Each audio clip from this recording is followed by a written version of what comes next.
Bonjour à tous et bienvenue sur Montré Restauration. Aujourd'hui sur l'établi, regardez, je vais acheter cette petite boîte là sur eBay et vous voyez c'est une montre en pièces détachées donc je sais pas trop ce que j'ai acheté, on va voir si j'arrive mais c'est une montre que j'aime beaucoup, je vais vous expliquer un petit peu pourquoi, que j'aimerais remettre en état parce qu'on voit là forcément elle est en pièces détachées.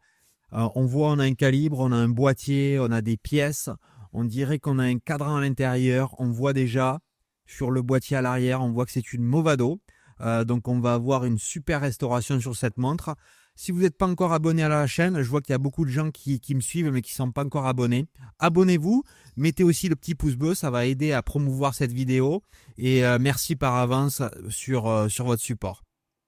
Donc on peut voir, on a un superbe calibre El Primero de chez Movado. On voit on a un boîtier plaqué or ici avec un verre qui sera à retoucher un petit peu.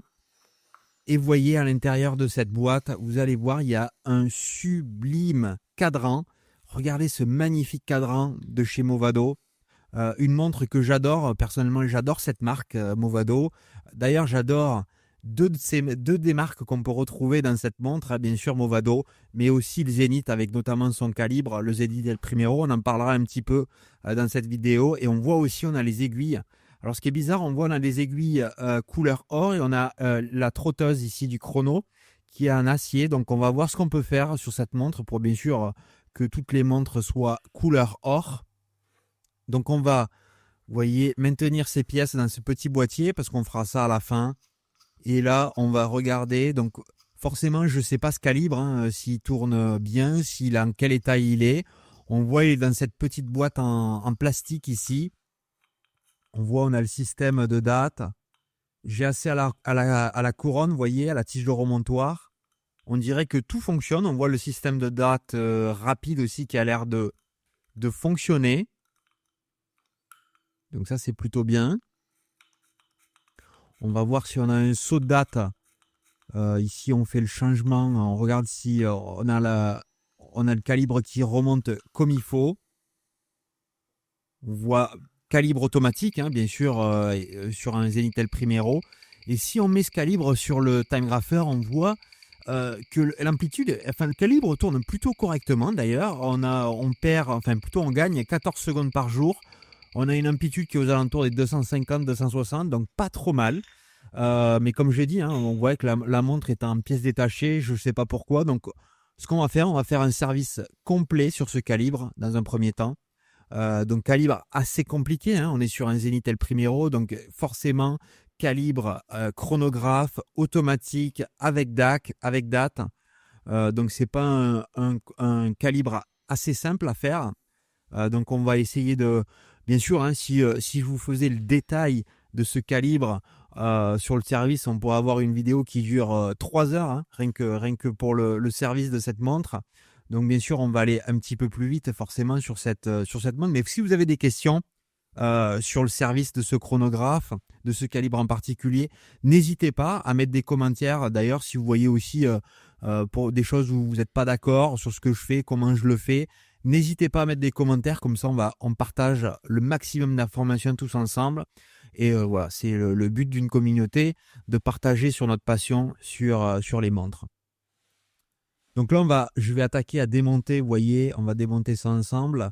Le système, bien sûr, système de date et aussi des pièces du chrono qui sont sur le côté cadran ici. Donc ça, on a le système de changement de date rapide, cette petite étoile ici, qu'on va commencer par démonter.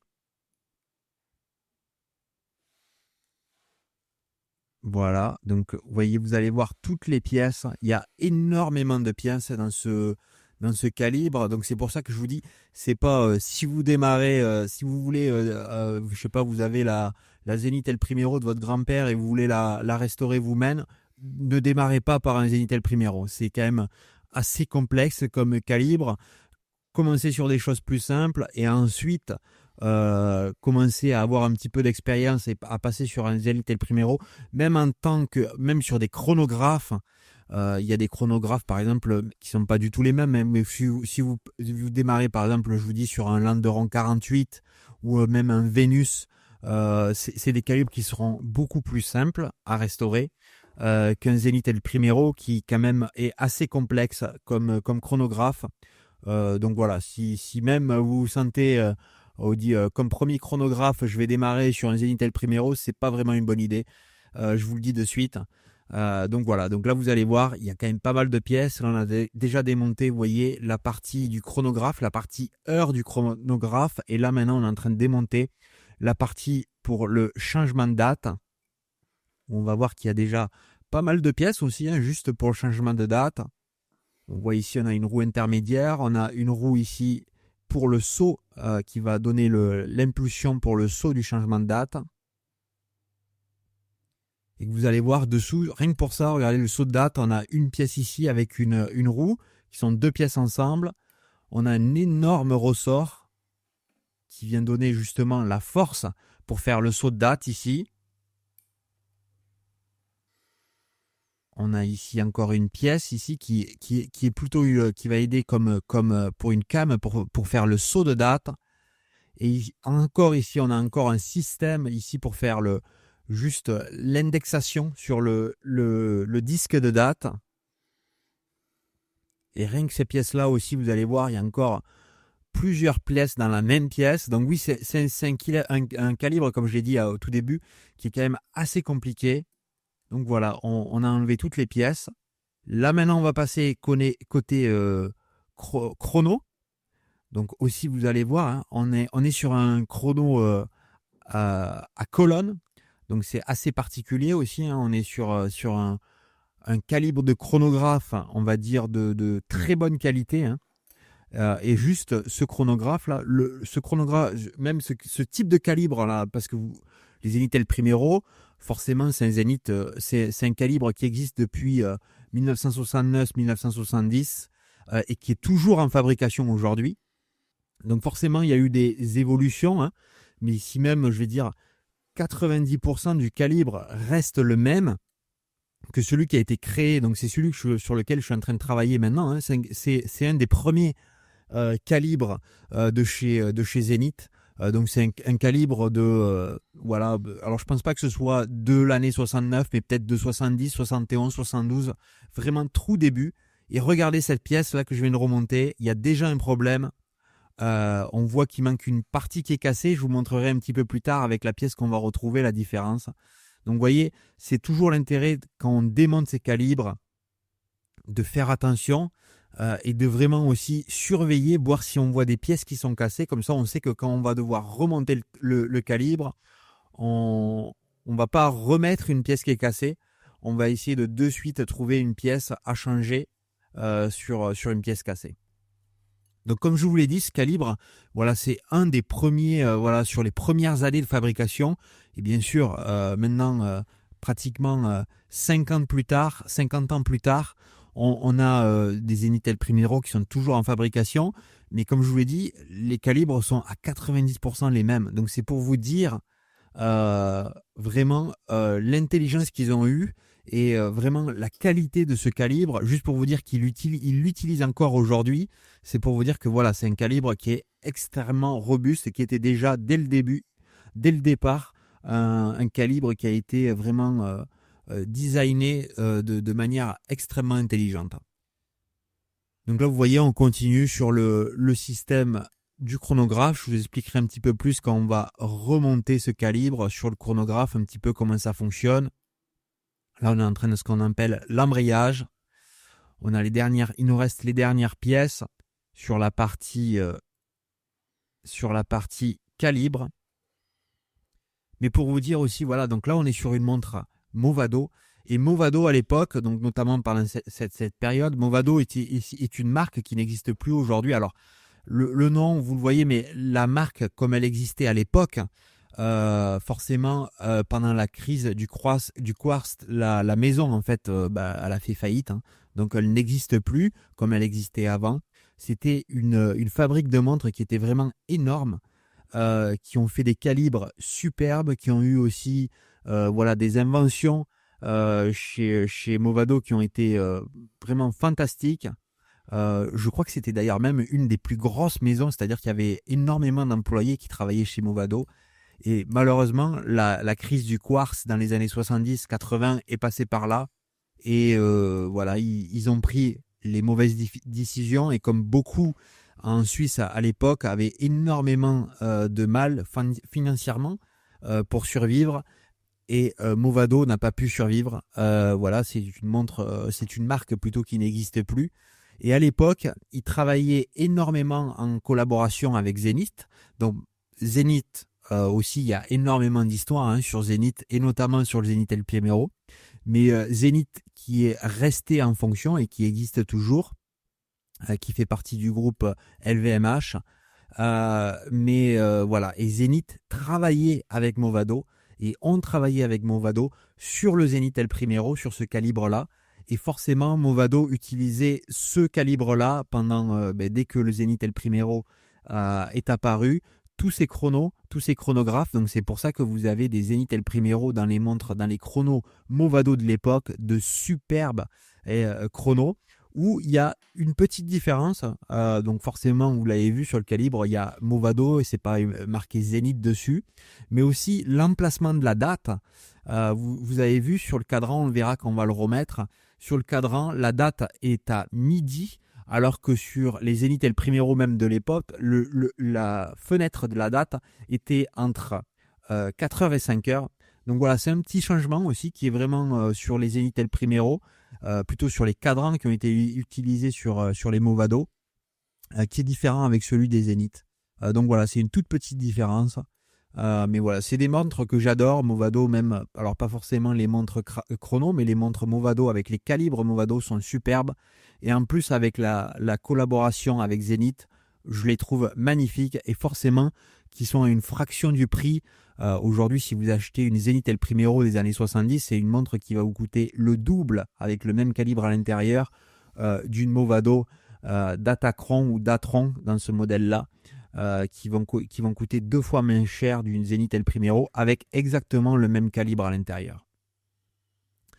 Donc là, vous voyez, on a démontré la platine du chronographe. Et là, on va démontrer le reste des pièces. Et juste pour vous dire aussi que je travaille avec Venus Diffusion, donc qui est mon partenaire, qui me fournit tous mes outils et tout ce que vous allez voir hein, sur les vidéos, par exemple cette Bruxelles, tous les huiles. J'ai mis un lien dans la description de cette vidéo. Vous avez un lien avec Venus Diffusion. Donc si vous voulez aller acheter parce que vous voulez, comme je l'ai fait moi la première fois, hein, en travaillant sur des montres par passion, vous pouvez aussi acheter des outils et travailler sur vos propres montres. Venus Diffusion, c'est un super partenaire. Bien sûr, je travaille aussi avec Orotech qui font de superbes outils et vous pouvez aller les yeux fermés et commander des outils et des produits chez eux pour travailler sur votre montre sans problème. Donc maintenant qu'on a fini le côté balancier, on va finir par le côté cadran. On va enlever plutôt les dernières pièces qui restent sur ce magnifique Zenith El Primero. Alors là aussi pareil, calibre ici sur cette partie-là qui est assez complexe, qui est vraiment très différent de ce qu'on peut trouver dans d'autres montres, avec un système de changement de date rapide qui est vraiment très différent d'autres. Si vous avez sur des ETA, forcément des changements de date rapides, on l'a sur beaucoup de calibres, hein, sur des Rolex, sur des Omega. Celui-là sur le Zenith El Primero, il est vraiment très différent. Donc un petit peu plus complexe que ce qu'on peut avoir sur d'autres calibres aussi, avec pas mal de pièces. Et donc là, on est sur les dernières pièces ici. Parfait. Avec la tige de remontoir, on va voir avec le pignon de remontoir et le pignon coulant qui vont rester. Et on a aussi ici le renvoi, mais que lui, on ne peut pas, qui est sur une pièce qui est montée en force dans le calibre, donc on peut pas sur la bascule, on peut pas enlever cette pièce-là. Et voilà, là ici on a les dernières pièces qu'on vient d'enlever sur le calibre. On va venir enlever les rubis ici.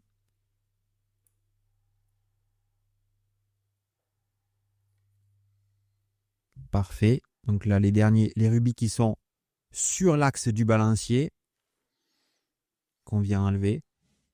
Et vous avez vu ce calibre, en fait, il est pas vraiment il est plutôt en bonne condition, il n'est pas très sale. Mais vous allez voir, c'est pour ça qu'on a aussi démonté toutes ces pièces. Je ne sais pas quand est-ce quand est-ce qu'il a eu une révision, ce calibre.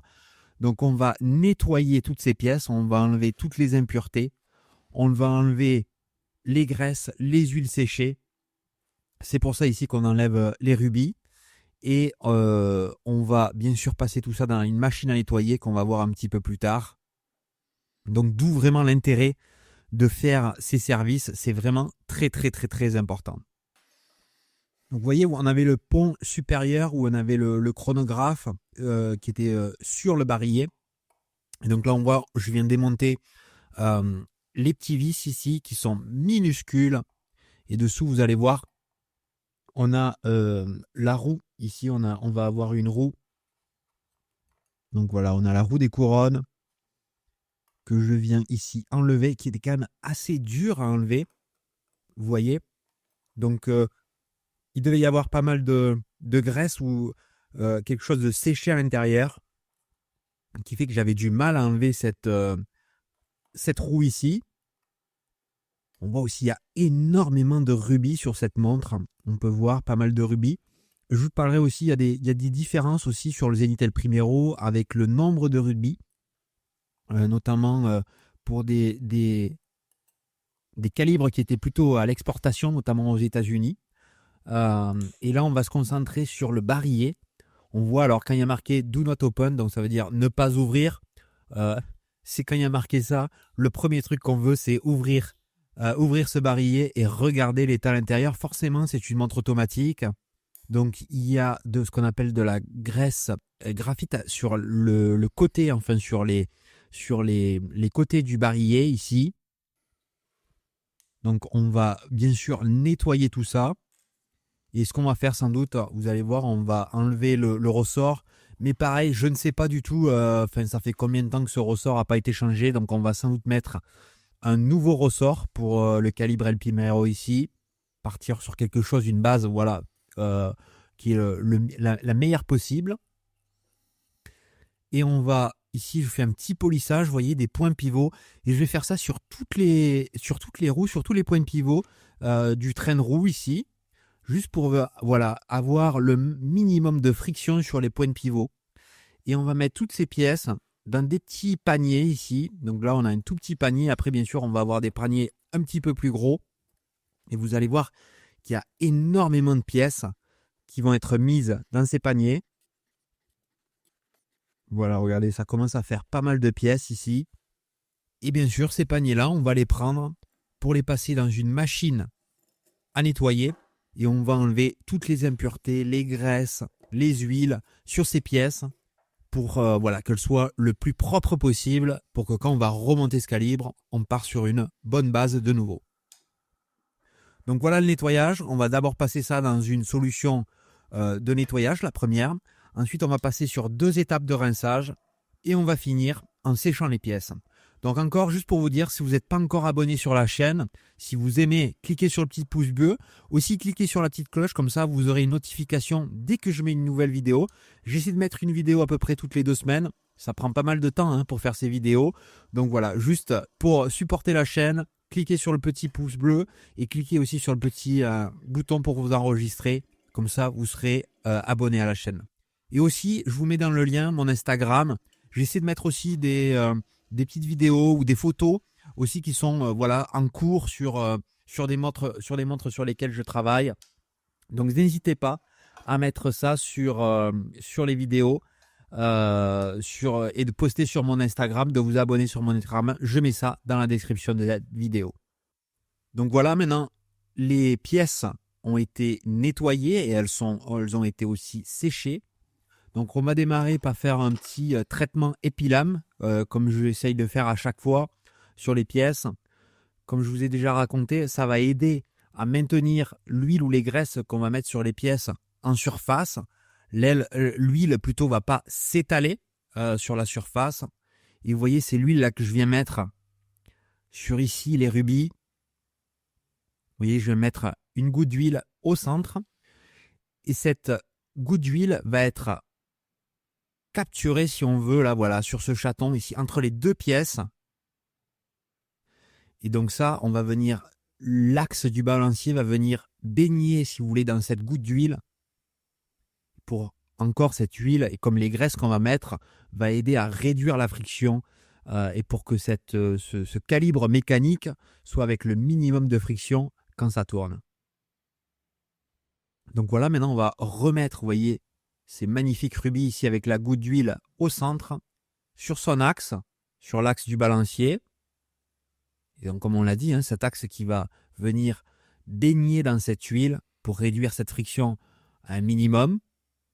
Ça fait un petit peu comme, si vous voulez, un réservoir d'huile. Parce que forcément, l'huile ou les graisses, c'est pour ça qu'on doit faire des révisions sur ces montres. Au bout d'un moment, elles vont s'évaporer, elles vont sécher, elles vont disparaître. Et donc, il va falloir les remettre à jour. Et c'est pour ça ici qu'on a un petit réservoir. C'est aussi le but de ces rubis qui sont en forme de coupe. On va venir, ça fait un petit réservoir d'huile pour venir, que l'huile reste en position pour venir huiler les pièces ou l'endroit où ça doit être huilé pour réduire cette friction. Et au bout d'un moment, forcément, elle va quand même finir par disparaître. Et d'où l'intérêt de faire une révision, comme on le fait souvent, tous les 8-10 ans, ou peut-être un peu moins, ça dépend comment vous utilisez votre montre. Parce que voilà, l'huile ou les graisses ne sont pas éternelles dans une montre. Et donc, il faut les remplacer de temps en temps. Donc là, on est en train de remonter le barillet. Donc comme on l'a dit, on a mis de la graisse sur les bords du barillet, étant un mouvement automatique. Le ressort va constamment, une fois que le ressort est remonté, il va glisser sur les bords ici. Donc c'est pour ça qu'on met de la graisse. Et là, comme je l'ai dit aussi, on va mettre un tout nouveau ressort en position. Voilà, parfait. Et on va pouvoir continuer à remonter avec l'axe ici du barillet. Et on va pouvoir venir remettre le couvercle par-dessus et fermer tout ça dans mon petit outil Orotech que j'utilise ici pour fermer les barillets. On va venir presser pour venir fermer en friction ici. Voilà. Et on va venir mettre une petite goutte d'huile ici. Vous allez voir quand on va remonter, notamment sur un chrono, on va utiliser beaucoup d'huile, beaucoup de graisse pour réduire la friction entre les pièces. Donc l'usure, pour pas qu'il y ait d'usure prématurée. Et aussi pour que voilà, les pièces puissent bouger plus librement entre elles. Donc c'est le but aussi de ces huiles et de ces graisses qu'on va utiliser sur notre calibre. Et donc, comme on l'a fait, vous avez vu quand on a commencé à démonter, on avait cette roue ici qui était sous le pont, la roue des couronnes, que je viens remonter ici, que je vais revisser en position avec ces minuscules vis. Voilà. Et ensuite, on va venir mettre aussi ici, on a ce qu'on appelle le petit cliquet ici qui va venir cliquer sur le rocher, sur la roue des rochers. Donc je mets en position.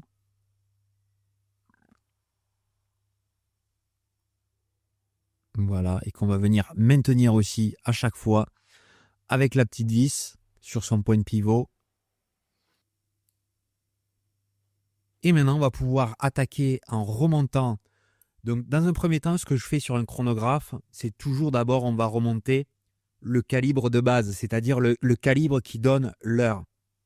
Donc là, c'est ce qu'on va remonter. On va commencer en remontant le train de roue, le barillet, la partie cadran, bien sûr, avec la tige de remontoir. On va remonter l'encre, le balancier. Et une fois que tout va fonctionner et que le calibre va fonctionner correctement, on va mettre les complications. Donc, c'est-à-dire, on va remonter le chronographe, on va remonter le système de date. Et là, on sait qu'on voilà, on va faire par étapes. Mais dans la base, il faut être sûr que d'abord, avant de faire le chronographe et le système de date, on va être sûr qu'on ait d'abord un calibre qui soit capable de donner l'heure correctement. Et bien sûr, ce calibre-là aussi va être connecté au système de date et connecté au système de chronographe. Donc, si le système de d'heure ne tourne pas correctement, forcément que le chronographe et le système de date ne tournera pas correctement. Donc c'est pour ça qu'on va faire les choses dans l'ordre.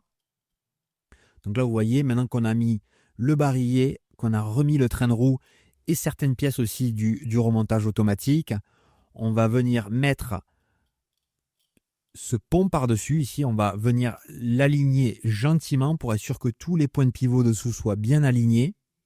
Donc là, il faut vraiment être patient. Il ne faut pas abîmer les pièces en mettant de la force dessus. Et voilà, maintenant on a trouvé la position. On va finir par aligner le reste des pièces. Vous voyez, je viens de tapoter ici sur le système qui vient maintenir mon calibre en position, juste pour donner de la vibration et faire venir mettre les pièces en position. Et une fois que c'est fait, on va venir vérifier que tout tourne et on va venir maintenir le pont ici avec bien sûr les vis une fois que tout est aligné. Et bien sûr, une fois qu'on aura mis les vis, le pont ne peut plus bouger et tout sera bien aligné correctement et on pourra passer à l'étape d'après. Et là, vous allez voir que sur ce pont-là, il y a quand même pas mal de vis à mettre. De mémoire, il y a 5 vis au total, ce qui est énorme sur un pont. Mais voilà, on va les mettre une par une pour être bien sûr que tout soit aligné. Et vous l'avez la dernière qui est carrément dans le pont, pas au milieu, mais voilà, qui est carrément qui est prisonnière dans le pont. Et la dernière, c'est un tout petit pont ici avec juste un rubis qui vient s'aligner sur la roue d'échappement, sur les points de pivot de la roue d'échappement. Et voilà, que je viens maintenant mettre en position avec les vis. Et tout à l'heure, je vous ai parlé, vous allez voir que sur ce calibre, il y a énormément de rubis. Donc vous allez voir, là maintenant, on va passer aussi côté cadran pour continuer. Et vous voyez, c'est tous ces rubis que je suis en train d'huiler ici, avec différents types d'huile, pour être sûr que la friction soit réduite au minimum. Mais il y a énormément, donc on l'a vu, c'est marqué, vous allez voir quand on verra à la fin, sur le rotor du système automatique, il y a 31 rubis sur ce calibre. Et ce qui est un niveau, enfin voilà, qui est un nombre de rubis qui est quand même assez élevé sur ce calibre, donc voilà, qui donne la qualité un petit peu de ce calibre. Mais vous avez les mêmes calibres Zenith El Primero qui sont avec, par exemple, 17 rubis. J'ai une montre aussi, d'ailleurs, qui est à vendre aussi la même montre, cette Zenith El Primero, avec cette Movado El Primero plutôt, mais qui elle avec 17 rubis. C'est juste en fait qu'à l'époque, il y avait des lois en termes d'exploitation, notamment aux États-Unis, avec le nombre de rubis qu'il y avait dans un calibre. Plus vous avez de rubis, où il y avait, on va dire, une limite, si on passait au-dessus d'un nombre de rubis dans ces années 70, les montres, l'exportation était plus chère. Il y avait encore plus de taxes aux États-Unis pour importer ces montres. Donc c'est pour ça qu'ils faisaient en fait exactement les mêmes calibres, mais avec moins de rubis. Donc forcément, ce qui est un petit peu moins bien on va dire d'un point de vue qualité, parce que voilà, les rubis, s'il y a des rubis, c'est qu'il y a une raison. Hein. C'est des rubis, c'est ces pierres qu'on voit roses, qui sont des rubis synthétiques. Hein. C'est pas de la vraie de la vraie matière en termes de rubis. C'est parce que ça a la couleur du rubis, mais c'est synthétique.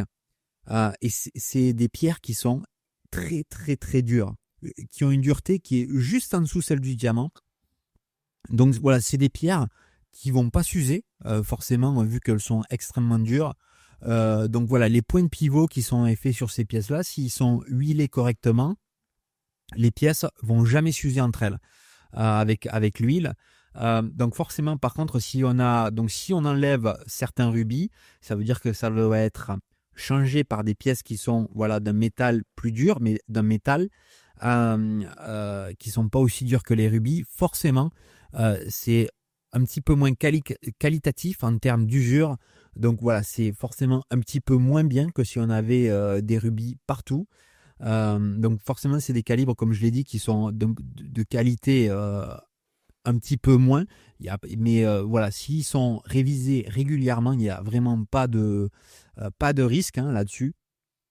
mais forcément, c'est des calibres qui sont avec moins de rubis et qui sont aussi des fois même moins rares parce que voilà, c'était pour un marché particulier que des calibres avec 31 rubis qui forcément étaient pour l'Europe et d'autres pays du monde qui n'avaient pas ce problème d'exportation sur les calibres.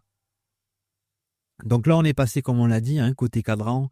Et vous voyez, regardez ce système pour le changement de date rapide qui est très complexe sur ces Zenitel Primero avec ces minuscules roues qui sont, voilà, il faut, pour les mettre en position, ça doit être mis en position correctement. Ça doit aussi être bien graissé, huilé pour être sûr que ça fonctionne. Parce que c'est des pièces aussi qui sont très fragiles et c'est des pièces qui cassent au bout d'un moment. Parce que s'il n'y a plus de graisse et d'huile, c'est des pièces qui vont avoir plus de force entre elles. Et ce système de changement rapide, c'est des montres qui me viennent souvent par des clients et qui sont souvent cassées parce qu'on n'a plus le système de date rapide ou le changement de date. Et c'est dommage. Et c'est souvent cette pièce-là qui casse. Donc voilà, on vient remettre ici les vis pour maintenir ce pont par-dessus qui va maintenir, vous voyez, bien sûr, la roue des minutes et tout ce système de changement de date rapide et ce changement aussi qu'on va tirer sur la tige de remontoir. Vous allez voir. Voilà, là, on a les 3 positions sur ce calibre. Position de base qui est pour remonter la montre. La deuxième position qui est pour faire le changement d'heure. Et la dernière position qui est pour faire le changement de date rapide. Donc c'est un petit peu différent aussi, c'est inversé sur un Zenitel Primero, c'est-à-dire qu'en général, on a le changement de date rapide qui est en deuxième position. Là, c'est l'inverse, c'est en troisième position. Et en deuxième position, c'est le changement d'heure. Donc voilà. Donc là, on va remettre ici, comme on l'a dit, on est en train de remettre tous les systèmes pour que la montre puisse donner l'heure correctement. Donc on est en train de remettre l'encre ici, qu'on va venir aligner. Et une fois aligné, on va venir sécuriser avec les vis.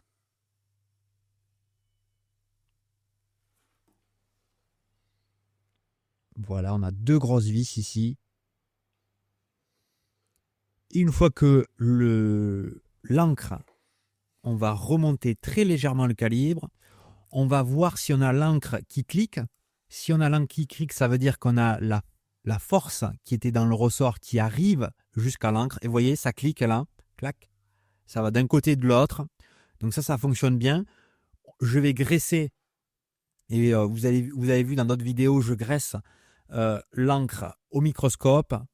Et une fois que c'est graissé, je vais pouvoir mettre le balancier et voir si on a bien le calibre qui veut bien démarrer.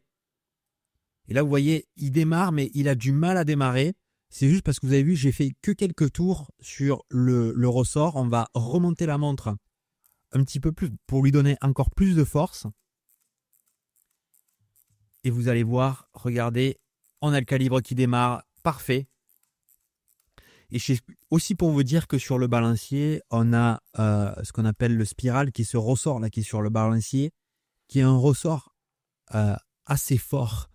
Parce qu'on est sur un calibre aussi, autre fréquence sur le Zenitel Primero, c'est une autre fonction de ce calibre-là. Donc c'est qui demande aussi beaucoup plus de puissance à l'intérieur du calibre, si on veut d'abord qu'il tourne correctement, et aussi si on veut avoir une réserve de marche qui soit correcte, on a beaucoup plus de puissance. Donc vous avez vu, pour le démarrer aussi, on a ce ressort, on a ce ressort ici, le spiral, qui est beaucoup plus fort, parce qu'on est sur un calibre, et vous allez voir quand on va le mettre sur le time grapher à la fin, c'est une vraie mitraillette, beaucoup plus de fréquence sur le battement de ce calibre. Et voilà, c'est une des forces aussi, comme vous l'avez aujourd'hui. Aujourd'hui, ils utilisent toujours le Zenitel Primero, qui n'est pas sur ce calibre-là, mais si on veut, sur le Zenitel Primero, on peut mesurer sur le chronographe au dixième de seconde. Donc là, on ne l'a pas sur le cadran, mais vous avez le Zenitel Primero qui a une fréquence qui est tellement rapide qu'on peut mesurer au dixième de seconde le chronographe sans problème. Donc là, on est en train de remettre, maintenant qu'on a monté et qu'on voit qu'on a le temps qui tourne correctement, on va maintenant remonter toutes les pièces du chronographe. Donc là, on a déjà mis la roue des minutes. Vous voyez, avec cette came en forme de cœur dessus. Et ici, on a le saut ici de minutes. Et vous vous souvenez, on avait la pièce du chrono qui était cassée. Regardez, là, j'en ai une nouvelle. Et vous voyez, regardez sur le dessus. On a le point de pivot qui était cassé. Vous voyez, là, il y est sur cette pièce. Donc, on va réutiliser maintenant cette roue de chrono. Forcément, je n'aurais pas pu utiliser l'autre parce qu'il était, voilà, il n'était pas aligné sur le rubis et il ne pouvait pas tourner correctement.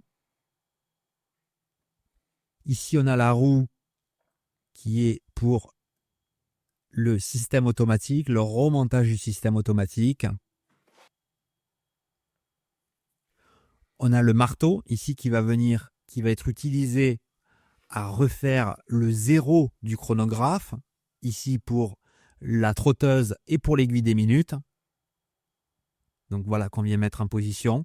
On va venir huiler aussi la partie qui sert, comme je l'ai dit, de marteau, qui va venir taper sur les cames des roues pour faire cette remise à zéro. Voilà. On va bien sûr huiler ou graisser toutes les pièces qui vont être en contact sur ce chronographe, qui vont travailler les unes, parce que c'est le job d'un chronographe en fait. Quand vous appuyez sur le bouton pour démarrer, arrêter ou faire le reset, ça va faire bouger énormément de pièces dans la partie chrono qui sont liées les unes entre elles pour donner justement cette information pour le démarrage, l'arrêt ou le reset. Et donc toutes ces pièces sont connectées, donc elles sont connectées ensemble. Donc il faut que voilà, ce soit huilé, graissé correctement pour qu'elles fonctionnent correctement aussi entre elles. Donc là on vient de remettre le pont du chrono. On va remettre le cerveau du chronographe qui est un cerveau qui est la roue des colonnes du chrono ici. Et c'est justement cette pièce, en tournant, quand on va appuyer sur le bouton pour, par exemple, démarrer, qui va tourner et qui va faire bouger toutes les autres pièces pour donner l'information aux pièces qu'il faut correctement pour pouvoir démarrer, arrêter ou faire le reset du chrono. Donc c'est pour ça qu'on vient graisser cette pièce correctement. Et puis voilà, on va continuer à mettre les pièces ici, notamment les pièces qui vont nous servir de ressort, les pièces aussi qui vont nous servir pour l'embrayage. Aussi dans un chrono, vous avez énormément de ressorts parce que voilà, forcément pour que les pièces puissent bouger entre elles, il faut qu'elles aient une énergie. Et c'est ces ressorts-là qui vont transmettre cette énergie pour que les pièces soient capables de bouger. Donc là ici, voilà, vous avez ce bras, ce long bras ici, qui vient transmettre l'information, vous voyez, du bouton poussoir à la colonne, à la colonne, ici à la roue des colonnes. On a ici encore un autre ressort qu'on va venir sécuriser ici avec une vis.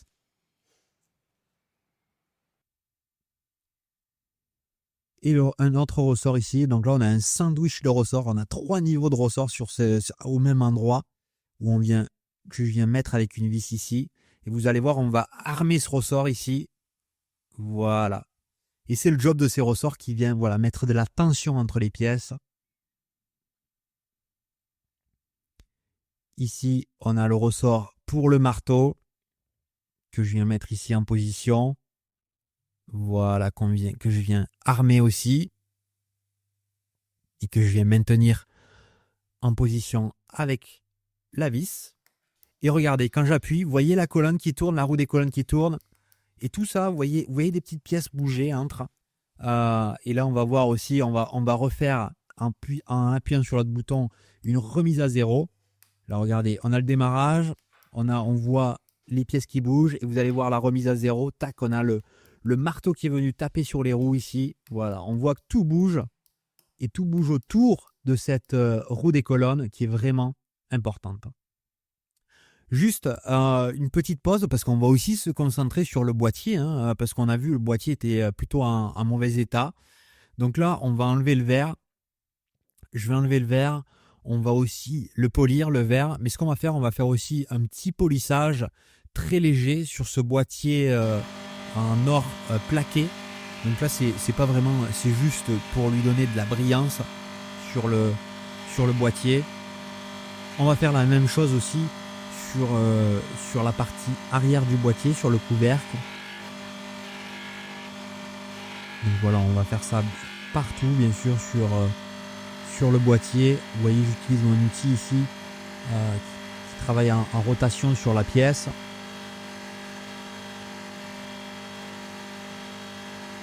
Parfait. On va aussi, après, vous allez voir, on va passer les pièces dans la machine à ultrasons.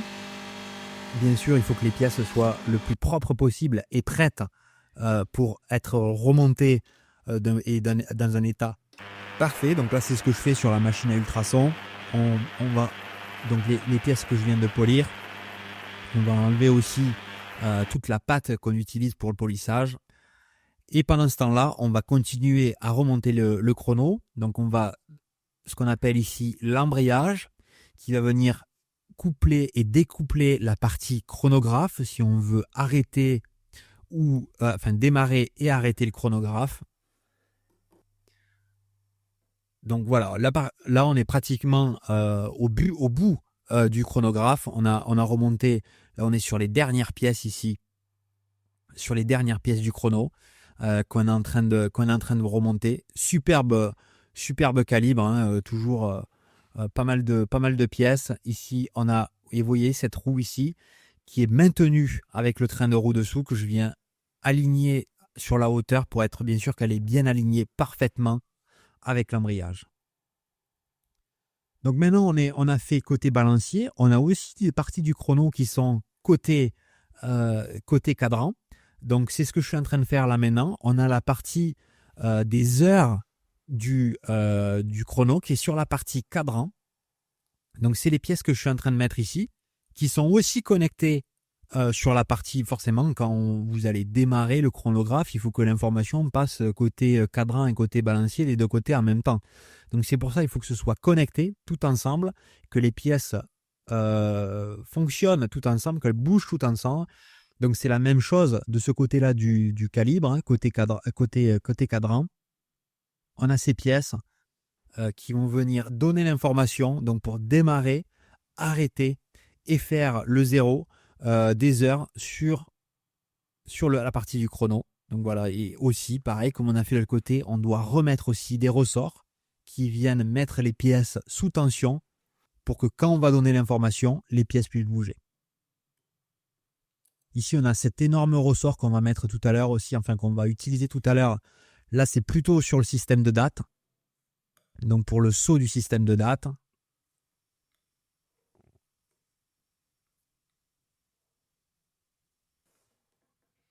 Et là, voilà, on a la roue ici des heures pour le chronographe que je viens mettre en position. Et on a ce pont par-dessus où on va venir aligner, vous voyez, cette roue avec sur le côté deux petits ressorts là qui vont maintenir cette pièce avec un petit peu de tension dessus, un petit peu de friction. Et voilà, on va venir fixer tout ça avec les vis.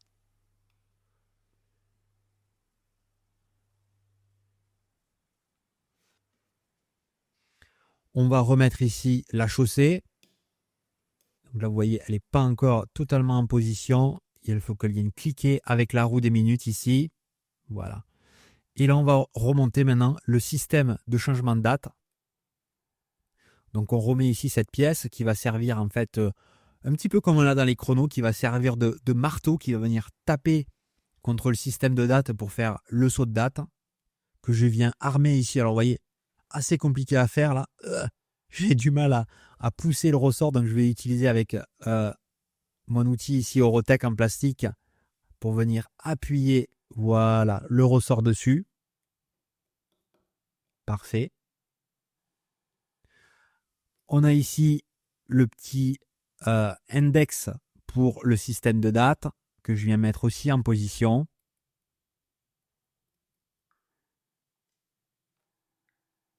Et voilà, là on va mettre toutes les vis qu'il faut. Et aussi, je ne sais pas si vous avez vu, mais en fait, les vis, quand j'ai démonté et je fais tout le temps ça sur les chronographes, quand je démonte le calibre et que j'enlève une vis, partie chronographe, ou ici par exemple pour le système de date, je remets la vis à l'endroit où elle était, même si j'ai enlevé la pièce, je remets la vis pour être sûr que quand je vais démonter, ou quand je vais plutôt remonter le calibre, je vais mettre la bonne vis au bon endroit. Donc, c'est-à-dire que maintenant, quand je vais remettre la pièce, dans un premier temps, j'enlève la vis, je mets la pièce, et comme ça, je suis sûr que c'est la bonne vis qui va au bon endroit. Donc, c'est juste une façon un peu mécanique, en fait, pour être sûr de ne pas avoir de vis qui sont changées l'une de l'autre, parce que sur un chronographe, il y a des vis avec des épaulements, avec des diamètres qui sont vraiment microscopiques. Donc une vis avec, on peut dire, oh, elle y ressemble. Si elle va à un autre endroit, le chrono fonctionnera plus correctement. Donc c'est pour ça qu'il faut bien mettre la bonne vis au bon moment sur un chronographe. Donc voilà, là on vient remettre le système de changement de date.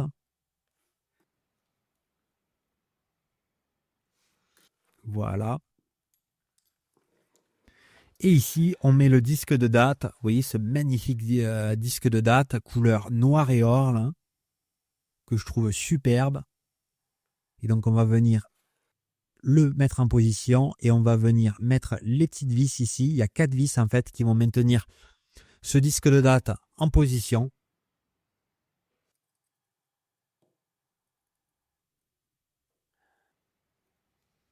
Voilà, on voit les vis ici. Donc, toujours faire attention quand vous manipulez des vis autour ou n'importe quelle pièce autour d'un disque de date, à pas glisser, à pas rayer le disque de date et la peinture qui est dessus. Donc ça, toujours faire attention. Et voilà, une des dernières pièces ici, on a le système de date, le système de changement de date rapide, que je viens mettre en position ici. Vous voyez cette étoile, en fait, cette roue en forme d'étoile.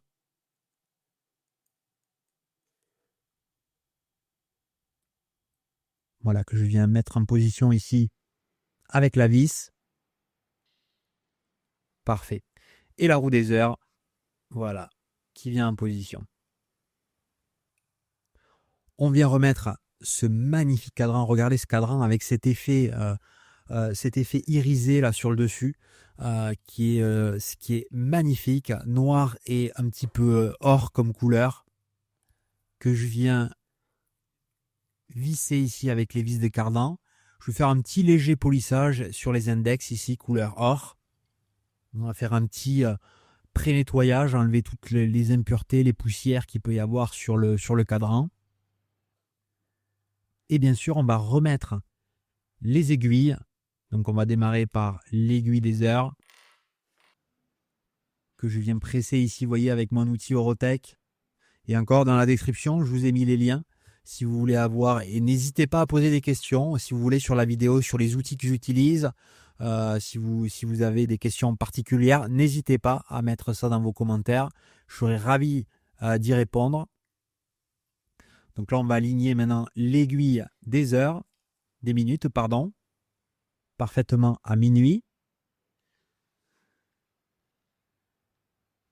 Voilà, que je viens presser ici. On va mettre ici, on a l'aiguille des secondes, mais du temps. Donc, c'est-à-dire c'est une aiguille des secondes qui tourne tout le temps, qui ne s'arrête pas. Donc, contrairement à l'aiguille du chrono qui, elle, va démarrer, s'arrêter et faire un 0 quand on le demande, celle-là, elle tourne tout le temps. On a ici l'aiguille des heures. Donc là, on va passer sur les aiguilles de la partie chrono. Donc forcément qu'il faut aligner à 0 à chaque fois. Donc là, on va presser, vous voyez, l'aiguille des heures est alignée sur le 12 heures. On va faire la même chose. Ici, c'est l'aiguille des minutes du cadran ici pour le chrono, l'aiguille des minutes. Donc on aligne sur le 0 à 30.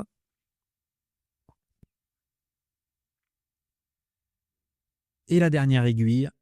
Donc là, vous voyez, je mets l'aiguille. Alors, vous vous souvenez, au tout début, on avait l'aiguille qui était couleur acier. Et vous allez voir, je la mets juste là maintenant pour que le calibre soit complètement et que tout fonctionne correctement sur le chrono. Mais après, en fait, ce que j'ai fait, J'ai fait un plaquage sur un plaquage or sur cette aiguille et vous verrez le résultat à la fin avec l'aiguille couleur or, voilà, qui est alignée avec le reste des aiguilles. Et donc là que je vais mettre en position juste pour faire un test en fait du chrono. Et c'est ce qu'on va faire là maintenant. On va faire démarrer le chrono. On voit les aiguilles des secondes qui est parti. Et forcément, au bout d'un moment, une fois qu'on aura fait un tour, voilà, on voit l'aiguille des minutes qui saute. Et vous allez voir très légèrement aussi l'aiguille des heures qui bouge. Voilà, qui prend son envol. Forcément, hein, le premier, quand on voit le 1, c'est-à-dire que le chrono va tourner pendant 1 heure. Et là, on va voir si tout revient bien à zéro et si toutes les aiguilles sont alignées. Parfait. Tout est aligné sur le 0. Très satisfait oui, avec l'alignement des aiguilles. Donc, on peut continuer avec le boîtier. Donc, le boîtier, je vais remonter les boutons de poussoir. Et donc pour ça, c'est des boutons de poussoir qui peuvent se visser. Donc j'utilise un outil particulier ici qui va avec les embouts. Encore dans la description de la vidéo, je vous mets le lien de chez Venus Diffusion si vous voulez pouvoir acheter ces outils-là. Voilà, je mets un petit peu de colle ici, de Loctite pour le filet ici, pour que ça ne se dévisse plus. Donc on remet ça dans le boîtier. Et ensuite, on va remonter le reste des boutons poussoirs. Donc vous allez voir les boutons poussoirs dans ce cas-là, il y a un petit ressort voilà, qui va sur le dessus.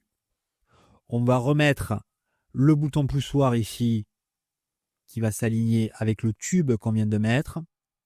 Et par l'intérieur, on va venir visser cette vis.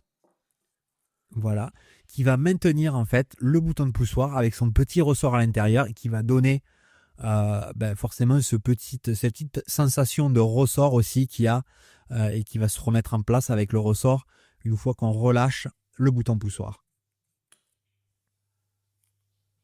On va faire la même chose bien sûr sur le deuxième. On va venir remettre cette vis et ce petit ressort sur le bouton poussoir. On va remettre ça dans le boîtier. Voilà, qu'on a nettoyé, qu'on a poli pour être brillé. Et pour vous dire aussi, j'avais besoin d'une bague, mais cette bague, elle n'existait plus.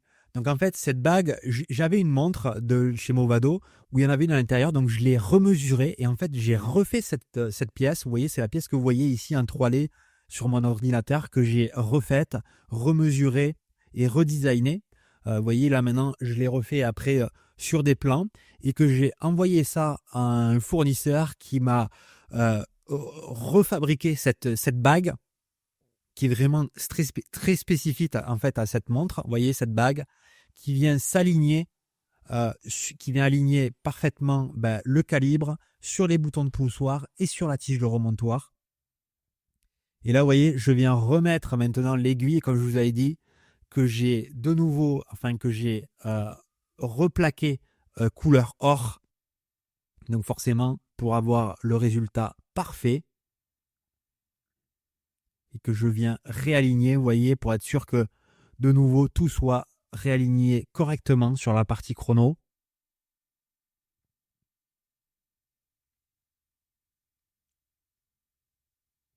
Et voilà, on vient presser très légèrement sur l'aiguille et on va venir, voilà, je viens venir enlever ou plutôt dans ce cas-là aspirer et ensuite on va venir souffler toutes les impuretés que je peux sur le cadran et le verre et on va venir fermer ça. Et vous voyez aussi, j'ai trouvé une couronne couleur or avec une nouvelle tige de remontoir qu'on va devoir ajuster. Donc voilà, je viens fermer ici le verre. Juste en vérifiant que tout soit bien en position sur le verre. Parfait. Et là maintenant, je vais venir mesurer, vous voyez, on va dire le surplus de longueur sur la tige de remontoir que je vais venir reporter ici sur la tige de remontoir, que je vais ensuite découper avec une petite tenaille et que je vais venir polir ici avec une pierre pour que voilà, le filetage soit parfait et puisse être bien vissé après sur la couronne. Donc voilà, on est en train ici de venir polir parfaitement le filetage que je remets sur la couronne et on va remettre ça sur le boîtier. On va voir si la longueur est correcte. Si c'est pas correct, bien sûr, si c'est encore trop long, on va venir ajuster ça. Et regardez là, ouais, c'est trop long. On voit encore le tube. Vous voyez, là quand je pousse, on voit encore le tube. Il me reste encore quelques millimètres. Donc on va venir très légèrement couper. On va venir le polir. Et une fois qu'on aura la bonne longueur, comme on a fait sur les boutons de poussoir, je vais mettre de la colle pour être sûr que le filetage après tienne correctement sur la couronne ici. Et voilà, maintenant on a la tige de remontoir et la couronne qui est parfaite. On va finir en remontant ici le système de remontage automatique avec cette roue que je viens visser ici. Voilà. Et on va pouvoir remettre ici le rotor. Comme vous l'avez dit, le rotor signé Movado avec les 31 joules, 31 rubis qu'on a sur ce calibre. Pour faire la partie du remontage automatique, hein, forcément, c'est ce rotor-là qui va tourner et il va faire remonter l'information au barillet et son ressort à l'intérieur pour, voilà, qu'au mouvement du poignet, ce rotor tourne et fasse passer l'information. C'est comme ça que la montre est remontée automatiquement sur ce calibre. On va bien sûr huiler ici, vous voyez le roulement à billes qui est là sur le rotor. Parfait. On vérifie si tout tourne et tout tourne correctement. Très satisfait du résultat. On vérifie aussi qu'en remontant, voilà, on n'est pas ce qu'on appelle l'effet hélicoptère où on va avoir le rotor qui va tourner. Là, c'est parfait. On va mettre bien sûr un tout nouveau joint sur la partie arrière du calibre. On va venir le graisser. On va venir le mettre sur, voilà, la partie arrière du boîtier ici.